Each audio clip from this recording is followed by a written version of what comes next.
Hi friends. नशा दोस्तों किसी भी चीज का हो वो आगे जाके परेशान करता ही है।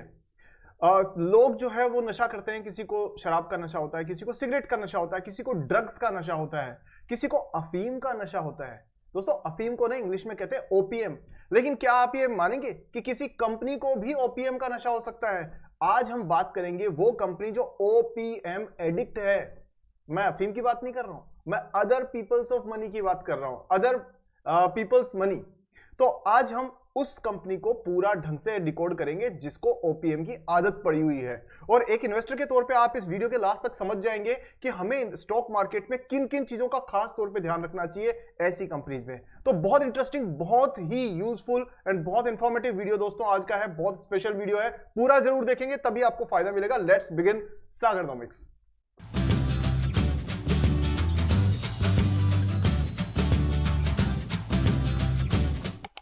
तो दोस्तों वीडियो अभी शुरू करें, एनालिसिस शुरू करें और उसमें हम खो जाएं उससे पहले आपसे रिक्वेस्ट ये है कि ये सही मुहूर्त है हमारे चैनल को सब्सक्राइब करके बेल आइकन को ऑन करने का। तो तुरंत कर दीजिए इसे, क्योंकि रिसर्च बेस्ड वीडियोस आपको स्टॉक मार्केट की और तमाम तरीके की मिलती रहती है यहां पर। दूसरा दोस्तों, वीडियो को लाइक करना भी आपकी जिम्मेदारी है ताकि हमारी सारी रिसर्च टीम का उत्साह उससे बढ़े और हम ज्यादा मेहनत करके ईमानदारी वाला अच्छा कंटेंट आपके साथ में लाते रहे।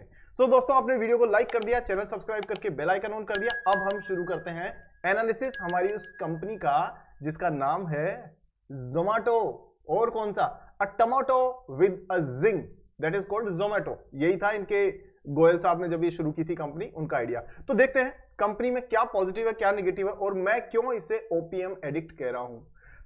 सबसे पहले ओपीएम से ही शुरुआत करते हैं। तो ओपीएम जो है वो आप देख सकते हैं इस कंपनी को, यहां पर आपको दिख जाएगी कि ये वो अफीम है, ओपीएम एडिक्ट। ठीक है जी। अब इसका थोड़ा स्पेलिंग चेंज करता हूं मैं और ये बन जाएगा ओपीएम एडिक्ट। अब आप कहोगे ऑपरेटिंग प्रॉफिट मार्जिन है, नहीं नहीं, ये अदर पीपल्स मनी है।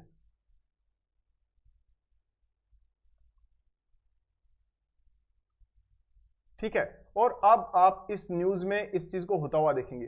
भाई ये कंपनी के पास में पहले से ही बहुत सारा पैसा मौजूद है, कोई कमी नहीं है। इनके वॉर चेस्ट के नाम पे इन्होंने हजारों करोड़ रुपए रख रखे हैं। लेकिन आप यहां इस न्यूज पे ध्यान दीजिए, आप देख रहे हैं कि ये कंपनी ने अभी 8,500 करोड़ रुपए की क्यूआईपी इन्होंने लॉन्च मतलब इश्यू की। यानी कि क्यूआईपी के जरिए क्वालिफाइड इंस्टीट्यूशनल प्लेसमेंट के जरिए इन्होंने पैसा जुटाया।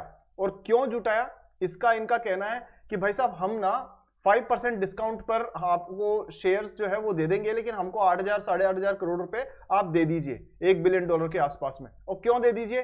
क्योंकि ये कह रहे हैं कि आने वाले दिनों में हम क्या करेंगे, इससे फंड रेज से mainly expanding the footprint of its quick commerce unit Blinkit and on advertising and marketing.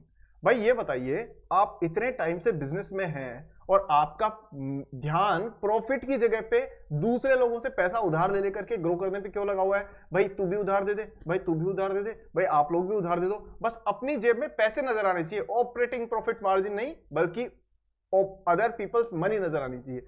तो जब कंपनी इतना हजारों करोड़ रुपए का रेवेन्यू कमा रही है, उसके बावजूद ये पैसे क्यों इकट्ठे कर रही है? अब इसकी मैं 2-3 चीजें वजह बता देता हूं आपको। इसके रिजल्ट आए बहुत ही खराब। क्योंकि इसलिए खराब क्योंकि दोस्तों कोई यूएसपी नहीं कंपनी की। क्या यूएसपी है जी? ये कंपनी करती है फूड सर्विस में, यानी कि जो डिलीवरी बेस्ड बिजनेस है उसमें। स्विगी भी उसके अंदर आ गई है, उसके अलावा तमाम रिलायंस भी है, अमेजोन और पता नहीं कितने प्लेयर्स और आ रहे हैं, जेप्टो आ रहा है, इंस्टा का मार्ट, कौन कौन से हैं वो सारे के सारे इसमें कूद रहे हैं। तो आप ये बताइए, this is already called red ocean. तो ये देखो बिजनेस चलता है ब्लू ओशन स्ट्रेटेजी पे, यानी आप ऐसा कुछ ऑफर कर रहे हो which is very unique to the market, but this company is actually in the red ocean. अब ये क्या होता है मैं आपको जरा सा एक बार बता देता हूं कि जब कोई कंपनी पहली बार एक नया प्रोडक्ट लेकर के एक बिजनेस शुरू करती है तो उसका कोई कॉम्पिटिटर नहीं होता, उसे कहते हैं ब्लू ओशन। ठीक है। धीरे धीरे क्या होता है कि बाकी सब लोग देखते हैं कि यार यहां तो अच्छा मुनाफा है, कंपटीशन कम है, तो एक दूसरी फर्म आ जाती है, वो अपना बिजनेस शुरू करती है, तो पहली बिजनेस कंपनी का बिजनेस डाउन होना शुरू होता है। तीसरी कंपनी आती है, वो भी इसमें फायदा लेना शुरू करती है। धीरे धीरे ये सारी शार्क्स की तरह इस जगह पे आती है और इस नीले रंग के समुद्र को लाल कर देती है, खून से लथपथ कर देती है। That is called red ocean. तो जो आपका फूड डिलीवरी बिजनेस है या क्विक कॉमर्स बिजनेस जिसे कहते हैं, that has become now a red ocean. तो अब कंपनी जो पैसे इकट्ठे कर रही है, इससे ये प्रॉफिट नहीं ग्रो कर रही है, बल्कि अपना धंधा चलाने के लिए इसको अदर पीपल्स पे डिपेंड करना पड़ रहा है। And as per the Warren Buffett साहब, उनके गुरु बेंजामिन ग्राहम साहब, ऐसी कंपनी जो दूसरे के पैसे पर हमेशा ही रिलाय करती रहती है, वो होती है ओपीएम एडिक्ट। और ऐसी कंपनीज अपने दम पे सस्टेन नहीं कर पाती है लॉन्ग टर्म में। सो जोमेटो के साथ क्या होगा ये तो अभी बात करेंगे, लेकिन मैंने आपको इसके बिजनेस मॉडल की कमियां बता दी है। अब देखिए, इसके अलावा आप अभी जो कंपनी के फंडामेंटल्स पे भी बात करते हैं, लेकिन रिसेंटली जो जो चल रहा है वो भी मैं आपको एक बार बता देता हूं। ये कंपनी की एनुअल रिपोर्ट है, ये करीब 397 पेजेस की है। इसकी कुछ खास चीजों को हम लोग डिस्कस करेंगे, लेकिन अभी फिलहाल इसकी कुछ खास न्यूज बताता हूं। देखिए, नेट प्रॉफिट इसका गिर गया 57% से 259 करोड़ रुपीज। अब एक बात बताइए आप मुझे, अगर आप एक 10 रुपए का पैकेट बिस्किट का सेल करते हैं तो आप कम से कम 1 रुपया तो कमाते हैं उस पर, बराबर है? यानी 10% मार्जिन तो होना चाहिए। अब जरा यहां इस कंपनी की हालत देखिए, ये महाराज ऐसे हैं, इनकी सेल्स जो है ना, देखो मैं आपको बताता हूं, यहां पर इनकी सेल्स 12,000 करोड़ रुपए थी भाई साहब। मार्च 2024 में इनकी जो रेवेन्यू जो ओवरऑल था 12,000 करोड़ रुपीज, यानी $1.5 बिलियन के आसपास में। और प्रॉफिट कितना था? प्रॉफिट था सिर्फ 351 करोड़ रुपीज। क्या हो रहा है भाई साहब? ये आपके इनके एक कितना परसेंट हो गया? 351। अभी एक बार निकाल लेते हैं कि एग्जैक्टली मैं आपको बता देता हूं, ताकि आपको आइडिया लग जाएगा कंपनियां किस तरह से आपको बस हवा हवा क्रिएट करके और मूर्ख बनाती रहती हैं।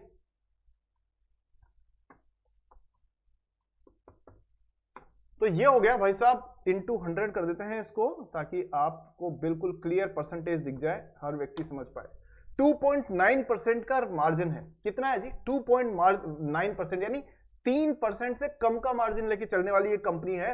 और आप सोच रहे हैं कि ये कंपनी रॉक स्टार कंपनी है। ये सिर्फ रॉक स्टार मैनेजमेंट वाले लोग हैं जो रॉक स्टार टीवी इंटरव्यूज देते हैं और हाई फाई तरीके की बातें करते हैं। लेकिन जब इनके बिजनेस नंबर्स की बात करें तो आप ये देख सकते हैं 12,000 करोड़ के मुकाबले में 351 करोड़ रुपीस का प्रॉफिट। और सबसे खूबसूरती की बात है, ये इन्होंने पिछले साल अचीव किया है। उससे पहले तो जिंदगी में सबसे ज्यादा नेगेटिव मार्किंग इन्हीं को मिली है। देखिए इनको -107 करोड़ का लॉस, फिर 1000 करोड़ का लॉस, फिर 2500 करोड़ का लॉस, फिर 800 करोड़ का लॉस, फिर 1200 करोड़ का लॉस, फिर 900 करोड़ का लॉस। अरे भैया, 900 करोड़ का लॉस खाया आपने पिछली बार, और इस बार आप 350 करोड़ से पासिंग मार्क्स भी नहीं ला पाए मुश्किल से। और आप सोच रहे हो आप रॉकस्टार कंपनी हो, और वो भी रॉकस्टार कब? जब आप 8,500 करोड़ रुपए की QIP रेज कर रहे हो।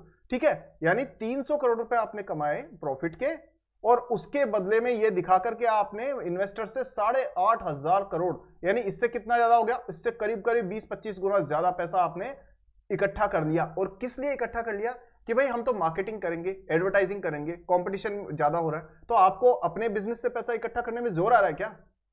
तो यहां ये प्रॉब्लम है। अब मैं आपको ये बता देता हूं कि ये इस पैसे का करते क्या है। ये भी एक तरीके से आपके सामने पूरा खुलासा होना जरूरी है। अब देखिए, यहां आप एक कहानी देखेंगे और उसमें आपको और मजा आएगा। कंपनी पैसा इकट्ठा करती है किस चीज के लिए? वो इकट्ठा करती है दोस्तों अपने बिजनेस की ग्रोथ के लिए। करती है कि नहीं? लेकिन ये कंपनी किस चीज के लिए पैसा इकट्ठा कर रही है? कि भाई पब्लिक का पैसा आएगा, हम फैक्ट्री में लगाएंगे या हमारे सर्विस नेटवर्क को बढ़ाएंगे, और उससे कंपनी की ग्रोथ होगी, शेयर होल्डर्स की वैल्यू ऐड होगी। क्या एक कंपनी का सबसे बड़ा दायित्व शेयर होल्डर्स की वैल्यू को ऐड करना नहीं है? यस या नो में बताइए। यही है ना? यही है ना? इसीलिए शेयर होल्डर्स पैसा लगाते हैं ना उसमें। लेकिन ये कंपनी क्या कर रही है? ये पैसा इकट्ठा करने के बाद में और 330 करोड़ रुपए के स्टॉक ऑप्शंस दे रही है। किसको दे रही है जी? अपने ही कर्मचारियों को अपनी ही कंपनी के एम्प्लॉय स्टॉक ऑप्शन के तौर पे 350 करोड़ रुपए बांट दिए। मैं कहूंगा लुटा दिए। क्यों जी? आपको अपनी अगर रिटेंशन रखनी है, एम्प्लॉयज को रोक के रखना है, तो क्या आप HR पॉलिसी इंप्रूव नहीं कर सकते? क्या आप अपने ऑपरेशंस को स्ट्रीमलाइन नहीं कर सकते?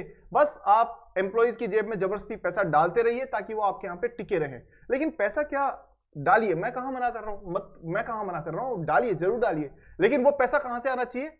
प्रॉफिट से, या दूसरों की शेयर होल्डर्स की जेब से? आप ही बताइए। प्रॉफिट से आना चाहिए कि नहीं? ये प्रॉफिट से पैसा कमा नहीं पा रहे हैं, और ये पैसा लेकर के आ रहे हैं दूसरों के अदर पीपल ऑफ मनी, और उसको यूज कर रहे हैं अपने एम्प्लॉइज में बांटने के लिए। कैसा लगा ये बिजनेस मॉडल आपको? आप खुद सोच करके देखिए। तो दोस्तों, ये है जोमेटो का सच। अब मैं आपको इनके बिजनेस के लेटेस्ट रिजल्ट्स को बताऊंगा, और उससे आप अंदाजा लगा लेंगे कि यहां पर क्या हाल हो रहा है। ये है क्वार्टरली रिजल्ट्स। उससे पहले थोड़ा फंडामेंटल्स पे नजर डाल लें। सो करीब 2010 में शुरू हुई दोस्तों ये कंपनी, कुल मिलाकर के इनके 23 कंट्रीज में फुटप्रिंट है भाई साहब, और 1,31,000 एक्टिव फूड डिलीवरी रेस्टोरेंट्स इतने इन्होंने जोड़ रखे हैं। 214 रुपए की प्राइस है और एक ही दिन में 11.25% से ज्यादा गिर चुका है ये, ठीक है। 2 लाख करोड़ रुपए की मार्केट कैप है और उसके बदले में 300 करोड़ रुपए का बिजनेस प्रॉफिट कमा रहे हैं। इनको खुद को भी अजीब सा नहीं लगता? I don't know. Book value 22 की है, ROC 1.1%। लो संभालो अब आप। ROE return on equity 1%। कितनी शानदार कंपनी है ना। 56 का सेल्स ग्रोथ है लेकिन प्रॉफिट बढ़ा है सिर्फ 16%, which is again a wrong figure. क्योंकि जैसे ही आप इसमें देखेंगे रॉन्ग फिगर क्यों है, क्योंकि पिछले साल तक तो घाटा ही हो रहा था इनको, तो ये अपडेटेड फिगर आप कैलकुलेट खुद करेंगे ना तो आपको और डिफरेंट नजर आएगा। पैग रेशियो हम कहते हैं लेस देन 1 होना चाहिए, अदरवाइज कंपनी एक्सपेंसिव होती है। यहां कितना दिख रहा है आपको? 19.4 है जस्टिफाइड किसी तरीके से? ये टू मच एक्सपेंसिव कंपनी हो गई है। प्रॉफिट टू आपकी ये सॉरी प्राइस टू अर्निंग कितना है जी? 311। हम मानते हैं 15-20 होना चाहिए। ये ओवरली एक्सपेंसिव कंपनी नहीं लग रही आपको? सो इस तरह से दोस्तों अगर आप देखें कि अच्छी कंपनीज जब हम डिस्कस करते हैं उसके साथ कभी कभी ऐसी कंपनीज जिसमें बहुत सारे मेरे दोस्त फंस जाते हैं, इसलिए मैं ऐसे एनालिसिस भी धीरे धीरे लाना शुरू कर रहा हूं। सो इसके बाद में दोस्तों आपको क्वार्टरली रिजल्ट्स पे नजर डाल देते हैं। तो देखिए यहां पर सेल्स थोड़ी बहुत बढ़ी है 4700 करोड़ से 5400 करोड़, लेकिन वहीं पे प्रॉफिट मार्जिन क्या हो गया है? कम। पिछले साल तक तो ये कह रहे थे ना कि हम अगले साल प्रॉफिटेबल हो जाएंगे और आगे प्रॉफिट बढ़ाएंगे। अब इनकी चिंता यह है कि हमें डार्क स्टोर ज्यादा खोलने हैं क्योंकि स्विगी कंपटीशन में आ गया है, बहुत सारे आ गए, तो हम उधर फोकस करेंगे। यानी प्रॉफिटेबिलिटी फिर से गई ठंडे बस्ते में, तो आगे आने वाले दिनों में आपको हो सकता है प्रॉफिट में और कमी देखने को मिल जाए। तो ये दोस्तों 59 करोड़ रुपीज का, मात्र 59 करोड़ रुपीज का इन्होंने प्रॉफिट कमाया। सेल्स देख रहे हो आप 5400 करोड़ और उसका लगभग 1%, यानी ये कंपनी सिर्फ 1% मार्जिन पे काम कर रही है। और आप कह रहे हो ये तो भाई साहब न्यूज में छाई रहती है कंपनी, दुनिया भर के इंटरव्यूज। तो दोस्तों आपको ना हमेशा, अगर आप एक समझदार इन्वेस्टर है, इस वीडियो को ज्यादा लंबा इसलिए नहीं करूंगा क्योंकि दोस्तों बहुत सारे दोस्त कहते हैं सर प्लीज 10, 12, 15 मिनट बहुत है, तो मैं यहीं तक रोकता हूं। आप अगर कहेंगे तो इस पर एक डिटेल्ड वीडियो और बनाएंगे, लेकिन मैं आपको इतना सा कह सकता हूं कि आपको कंपनी में जो बाजार में नॉइज दिख रही है ना, बहुत सारा कंफ्यूजन है, बहुत सारी हवा बनाई जाती है, एजेंडा वाले वीडियोस बनाए जाते हैं, एजेंडा वाली न्यूज फैलाई जाती है। दोस्तों इस चैनल पर आपको हमेशा ऑनेस्ट, ट्रांसपेरेंट और क्लियर इंफॉर्मेशन मिलेगी, इसलिए आपको इस चैनल को लगातार देखते रहने से यह फायदा होगा कि आप एक समझदार इन्वेस्टर बन जाएंगे।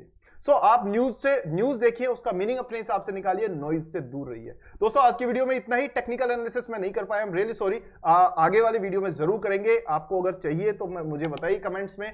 उस कमेंट्स को मैं सबको पढ़ता हूं दोस्तों, उनमें से जो काम के कमेंट सबके काम के होते हैं, लेकिन किसी किसी पर मैं वीडियो बना पाता हूं, तो मैं कोशिश करूंगा कि सबसे ज्यादा जिस पे कमेंट आएंगे उस पर मैं नेक्स्ट वीडियो शेयर करूंगा। कैसा लगा शॉर्ट एंड स्वीट ये एनालिसिस आपको, और क्या मेरी मेहनत से आपको जरा सा भी फायदा हुआ है? अगर हाँ तो दोस्तों चैनल को सब्सक्राइब जरूर करिए, बेल आइकन को ऑन कीजिए, और हर वीडियो को लाइक करना है, हर वीडियो को शेयर करना है व्हाट्सएप, टेलीग्राम, इंस्टाग्राम, फेसबुक पे। अगर आप ऐसा नहीं कर रहे तो अपने गुरु की गुरु दक्षिणा नहीं दे रहे हैं। तो दोस्तों गुरु दक्षिणा दीजिए, गुरु का भी सम्मान भी बढ़ेगा और हौसला भी बढ़ेगा। तो मिलते हैं दोस्तों अगले वीडियो में जल्दी ही, और तब तक के लिए बहुत सोच समझ करके इन्वेस्ट करिए, पैसा आपका है, और ऐसे ओपीएम एडिक्ट से थोड़ा संभाल करके रहिए। लास्ट में एक डिस्क्लेमर है, कोई बाइंग सेलिंग रिकमेंडेशन नहीं है, ये प्योरली एक एजुकेशनल वीडियो है। हम चाहते हैं आप समझदार इन्वेस्टर बने, और आपको बहुत सारे फ्री के कोर्सेज भी, आप खुद जाइए सीखिए। क्यों पैसे खर्च कर रहे हैं? पैसे वाले ऑप्शंस भी हैं, लेकिन फ्री में जब आपको मैं बहुत कुछ दे रहा हूं तो आप खुद सीख के इन्वेस्टर बनिए, समझदार। लिंक मिल जाएंगे डिस्क्रिप्शन में, फ्री कोर्सेज जाके ज्वाइन करिए। और मैं आपका दोस्त अगली वीडियो में जल्दी मिलता हूं। Thank you very much, take care, जय हिंद।